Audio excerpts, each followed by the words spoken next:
দুঃখিনী মা অন্দর মল হইতে অন্তরটা কেঁপে উঠলো।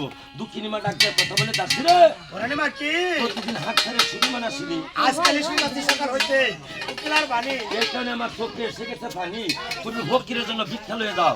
ওই দিন দাসি একটা থালের ভিতরে সবশেষ চাল নিল 150 টাকা দিয়া যা ডাকতেছে ও ভকি ও ভকি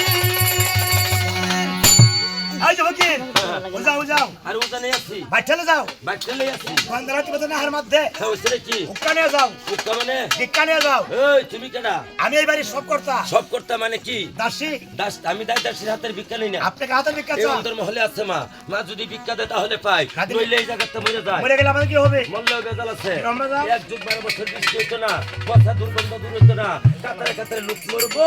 এর মাই গড ওকে স্যার আপনি বলবেন না আপনি কিন্তু দাঁড়ান আন্দর পাই কি আন্দর কই রানী মা চন্দর কই ও রানী মা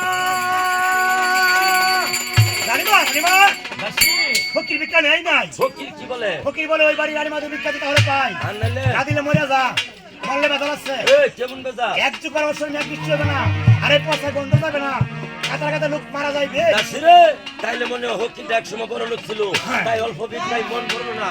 আজকে মা হয়ে আমি নিজে তারে ভিক্ষা দিব। ওই দিন দুঃখিনী মা অন্দর মহলে চলে গেল। এছাড়া স্বর্ণের একটা থাল নিল। মাই মনে মনে চিন্তা করে এই থাল বিক্রি করলে ফকির বেশ কিছুদিন বসে খাইতে পারবে। তাই এই থালের ভিতরে সর্ষের চাল দিল, 500 টাকা দিল, জায়গা ডাকতেছে বাবা ফকির।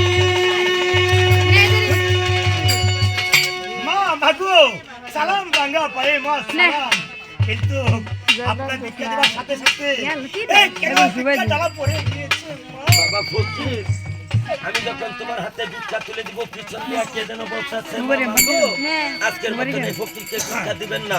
আজকের মতন এই ফকিরকে ভিক্ষা দিলে আপনার 2টি সন্তান আছে বৈদেশ নগরে, তাদের কখনো ভিক্ষা লেখা হয়ে যাবে।